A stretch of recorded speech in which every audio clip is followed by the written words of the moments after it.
So what is going on, guys? I'm Black Ops Amazing. Welcome back to another video where we have just had breaking news from Treyarch that as a part of the Black Ops 7 beta, we are going to be able to play the zombies mode early. As far as I can remember, this is a first ever. We have never been able to play zombies as a part of a beta. It's always been the MP, and what that also tells me is Treyarch are very confident in their product. If they're allowing us to play this mode early, especially with all of the negativity that has surrounded it before we got this reveal trailer, and maybe that's the reason they want to prove players wrong. And judging by the gameplay trailer that we've just got and the blog post, I think people may have been wrong about this because, just in my opinion, it looks amazing. And well, we don't have to wait long to play it because Treyarch literally just revealed that the zombie survival mode is coming to the BO7 beta. We are going to be able to jump into the farm area of the map to get a small taste of the full Ashes of the Damned experience. Right at the end of the gameplay, they said pre-order and play the zombie survival in the beta, so I'm assuming you are going to have to pre-order to experience this, or maybe that's just for early access. But considering the beta starts, what,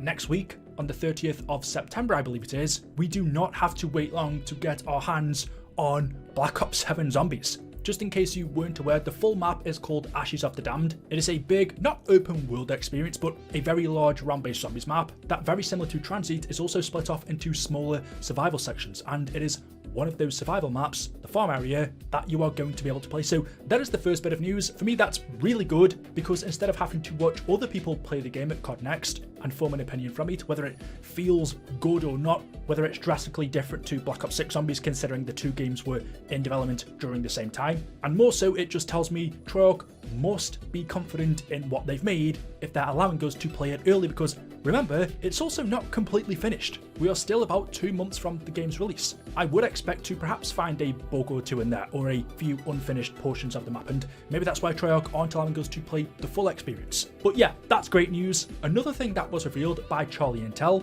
in an article they have just put out, they said, Round-based Zombies returns in Black Ops 7, and it brings the huge Ashes of the Damned map at launch. That's not all. The devs have confirmed a new map will arrive every season, but not necessarily round-based. On top of the launch map, with the original crew and the first ever Wonder Vehicle, survival returns in Black Ops 7 Zombies. The first survival map, the one we are playing at beta, Farm, will arrive at launch, and then other areas of Ashes of the Damned, other survival maps of it, will be arriving later. But it won't just be survival maps dropping all year. As Activision stated to Charlie Intel, every season will have a new playable map. They said, our roadmap is ambitious, with at least one new experience in each season, including plenty of round-based maps throughout post-launch. With the director telling them, I'm confident Zombies fans will be happy this year with what we've got. So we will be getting a new Zombies map every season, which means 6 new Zombies maps. They don't confirm these are round-based Zombies maps. What I would guess is 4 of them will be round-based, just like we normally get, and then the other 2 to fill in all 6 seasons will be survival maps, and perhaps in some seasons we will get a new round-based map along with a new survival map as well. So either way, this is great news. We are going to be getting a new Zombies map every season because we are only getting the farm area as a survival map on day 1, and the Ashes of the Damned map itself has, I think, 8 points of interest. There are potentially 7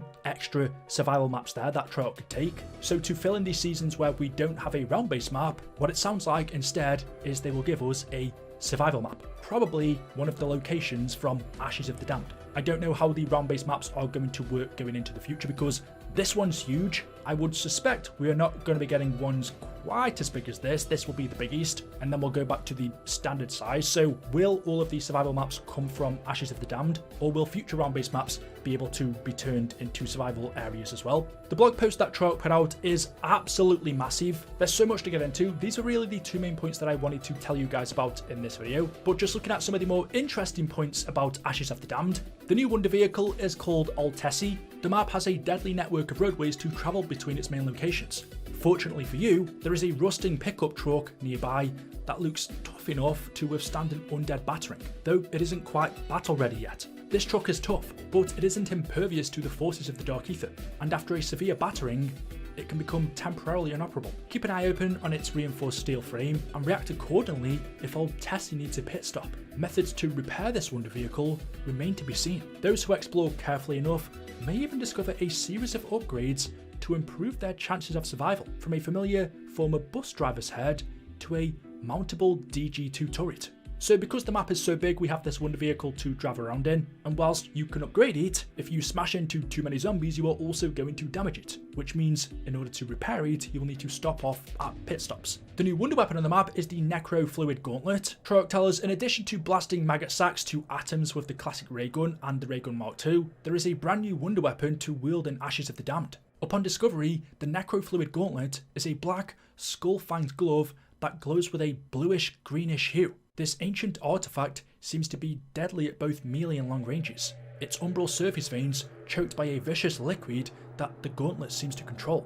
In fact, the entire weapon seems alive and hungry. Command the gauntlet and the dark liquid can be reshaped into powerful spikes that shoot forth, skewering targets at range before being summoned back into the gauntlet, inflicting further damage. It's rumoured that the Necro Fluid Gauntlet has vampiric tendencies and can also pull in items and power-ups from a distance. And we see this in the gameplay trailer. It looks awesome, I can't wait to use it, and I'm interested to see how we're actually going to acquire this in game. As for the different undead types, as usual there are the base zombies and the armoured zombies, and alongside them there are Ravagers, said to be a tortured minion of an unknown evil. The Ravager prowls the Dark Aether on all fours, usually in packs, lurking in the shadows until the moment it can strike. Drawn to material spoils, the creature consumes salvage and other drop provisions, a habit that can directly impact your survival in the field. More than just scavengers, Ravagers can also latch onto moving vehicles, even at high speeds. So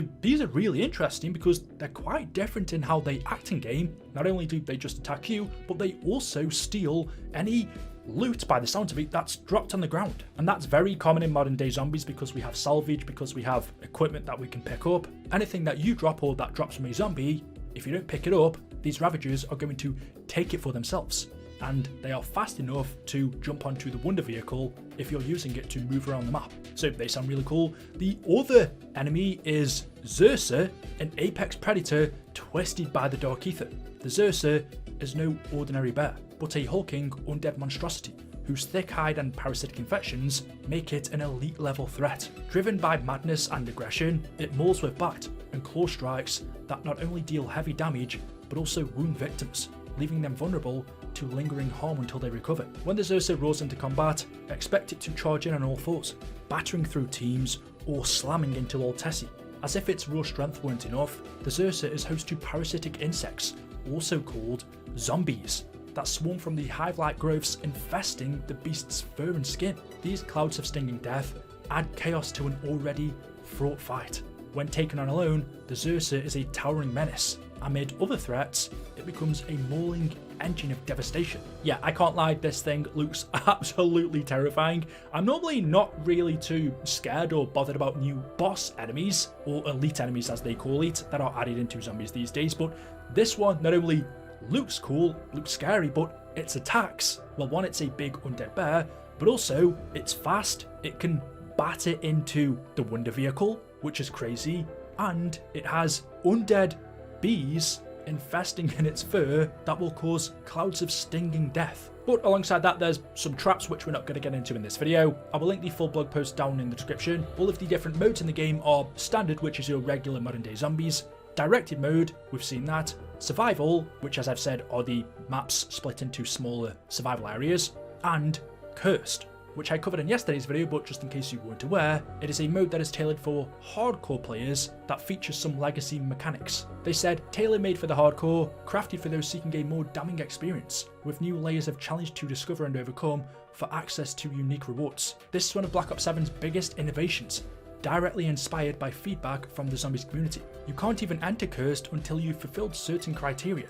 Once you've figured out how to access the mode itself, you'll start your Cursed match with some familiar friends. Only a trusty pistol in your hand, with no loadout weapons available, no minimap, and a classic point system inspired by Black Ops 3. From there, your focus is on finding archaic artifacts of great power, hidden away across Dark Aether time and space. These are known as relics, each one themed around a totem from Black Ops Zombies history. Every relic has a unique condition to discover it, and the requirements needed can be unforgiving. These cursed relics aren't simply here to display in a trophy cabinet, they provide a debuff modifier, making your subsequent matches even more challenging. Each relic offers a unique challenge to overcome, and once unlocked and applied to each match, several of these modifiers can enable further restrictions that long-time fans will find familiar. A limit of 4 Pokecolas, or the removal of ammo caches are just 2 examples. With relics becoming available in varying degrees of curse power,